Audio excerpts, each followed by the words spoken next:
Radio Raheem here with the alien, Bernard Hopkins. You touched down here in Dallas Stadium.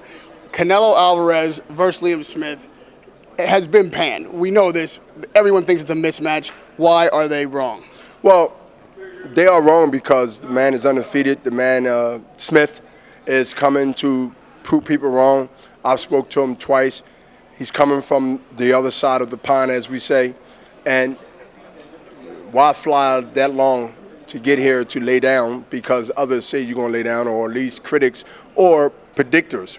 And, you know, I've been in that situation, and not saying Smith is Bernard Hopkins or I'm Smith, but he's himself. He's undefeated. And being undefeated doesn't necessarily mean that you are a great fighter, but it do say that you're good at least.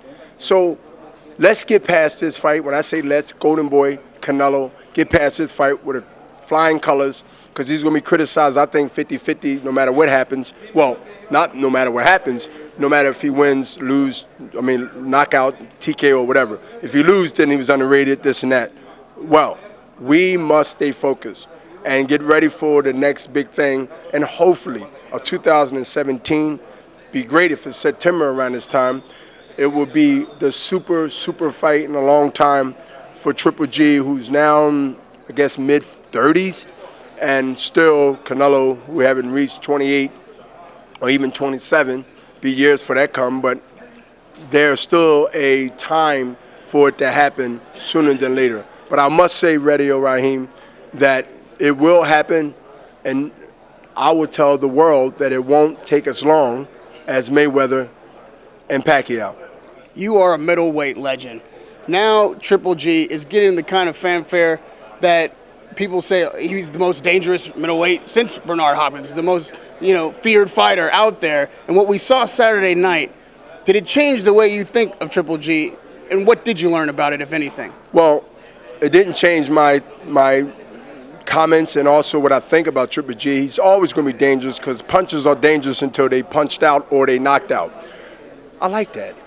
Punches are dangerous till they punch out or they knock out. So he's always going to be dangerous no matter how old he is, because he's a puncher, and who he fights, whether it's Canelo or anybody. Fighting Triple G is walking through a landmine and you can't see the mines until you step on them and then it's over with. What I seen Saturday in London last week was Triple G doing what he do, but had some boredom in rounds where if you wasn't sure, you'd think he was actually buying time to see what Kell Brook had and recognize his punches wouldn't hurt him or affect him, and then close the show when he wanted to. That's what I seen Radio Raheem last week in London at the O2 Arena, is that he wanted to what? He wanted to get rounds in, and I'm not saying carry, but not put the hardcore pressure and the bum rush that he normally do to opponents. So I look at that fight as basically a televised, credible exhibition. All right, we'll finish this interview after the press conference. They're dragging you away. We'll talk to you again. Bernard Hopkins, the alien with Radio Raheem.